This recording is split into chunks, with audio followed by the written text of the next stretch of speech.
يا صباح الفل، ازيكم عاملين ايه؟ طبعا انا لو قلتلكوا وحشتوني هتصدقوني. انا بقالي تقريبا 8 شهور ما صورتش معاكم فيديوهات يوتيوب. يعني حتى الفيديوهات اللي انا بنزلها بتبقى عبارة عن ريل بينزل على انستجرام، فبنزلها هنا عشان مغيبش عنكم قوي كده. بس انا حرفيا لما دخلت عندي على القناة لقيت ان انا بقالي 8 شهور بالظبط ما صورتش معاكم خالص فيديوهات يوتيوب. المهم بقى انا النهارده محضره لكم فيديو، يا رب يعجبكم، يا رب يديكم طاقه ايجابيه ان انتوا تبداوا يومكم كده. انا اول حاجه ببدا بيها يومي بصحى الصبح، بفتح الشبابيك كلها بتاعه الشقه، وبعد كده بصلي طبعا الصبح وبقرا الاذكار بتاعتي. وبعد كده بقى بعمل مج النسكافيه والفطار وافطر، واشوف لو عندي بقى حاجه في البيت هعملها او لو عندي شغل بخلصه. بجد الصحيان بدري ده بيفرق جدا معانا، وبيخليكي يعني تنجزي حاجات كتيرة قوي في يومك، على عكس لما بتبقي صاحية متأخر. المهم بقى ان انا النهاردة محضرة لكم فكرة حلوة قوي، وهي كانت الكوستر اليقطين اللي انتوا شفتوه في اول الفيديو. اتطلب مني كتير جدا ان انا اعمله، وحبيت ان انا اصوره هنا على اليوتيوب عشان الفيديو ما يكونش متسرع ويكون فيه كل الخطوات بالتفاصيل. فزي ما قلت لكم النهارده هنعمل مع بعض كوستر اليقطين اللي كان المفروض ينزل من بدري جدا. انا طبعا حبيت كده ابدا معاكم اليوم، ما ندخلش على الشغل على طول، واعمل النسكافيه ونفوق كده مع بعض ويلا نشوف.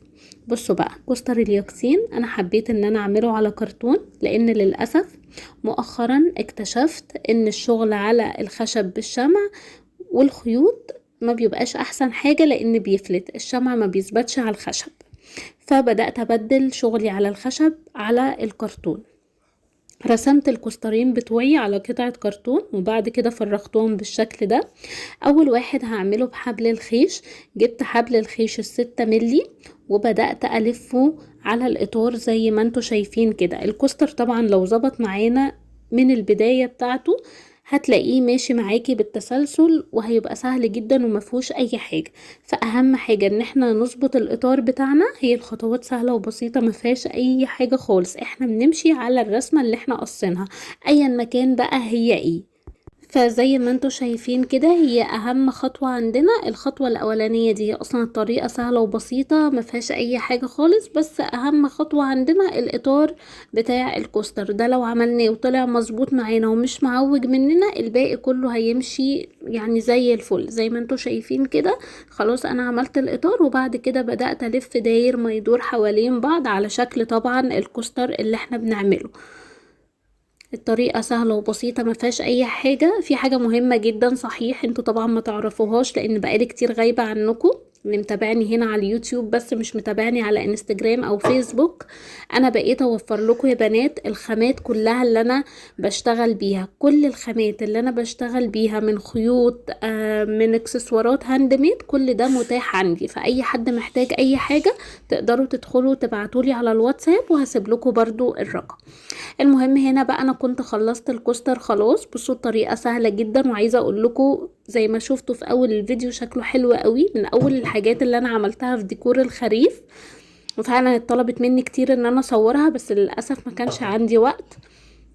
بصوا بقى القطعة اللي هي من فوق دي، بنجيب اي كرتونة ونقصها على رفيع كده بس مش رفيع قوي، وبعد كده نجيب حبل الخيش ونبدأ نلفه من فوق من فوق الاول ونثبته بنقطة شمع، وبعد كده نسيب حتة منه مفتوحة. هقول لكم ده ليه دلوقتي. بصوا بقى هنيجي على الكرتونة بتاعتنا هنفتحها. طبعا اي كرتونة بتبقى تخينة كده بتبقى كذا طبقة، هنفتحها وبعد كده هنثبت القطعة دي فيها. مستحيل بقى تتفك وهتبقى ثابتة معاكي جدا. هنا بقى انا كنت خلصت اول كوستر، شايفين بقى شكله حلو ازاي. ما تنسوش بقى تكتبولي رأيكم في الكومنتات، ولو عندكم اي استفسار سيبوهولي برضو. بعد كده بقى تاني كوستر او تاني شكل معايا للكوستر اليقطين، حبيت ان انا اعمله بخيط المكرمية. خيط المكرمية ده السمك بتاعه 8 ملي جبته. اهم حاجة برضو هي الخطوات هي بتاعت الكوستر الاولاني. جبته بدأت اعمل بيه الاطار، ولو طبعا الاطار مظبوط معانا الكوستر كله هيطلع مظبوط معانا. طريقة سهلة ما فيهاش اي حاجة خالص، وزي ما قلت لكم يعني بجد من اول الديكورات اللي انا عملتها في ديكور الخريف عندي في البيت. طبعا انا بقيت الديكورات عملتها معاكم على انستجرام، وكنت منزلاها برضو هنا. نزلتها لكم. هي اي نعم كانت فيديوهات سريعة، بس زي ما قلت لكم انا ما حبيتش ان انا ابقى غايبة طول الفترة دي وافضل مستنية ان انا اصور معاكم فيديو يوتيوب، فكانت الفيديوهات اللي بنزلها على انستجرام السريعة بنزلها لكم هنا برضو، لان انا عارفة ان انا في متابعين ليا متابعيني هنا على اليوتيوب بس مش متابعيني على انستجرام ولا على الفيسبوك، فكنت بحب انزل لكم الفيديوهات القصيرة والسريعة دي عشان برضو انتوا تستفيدوا.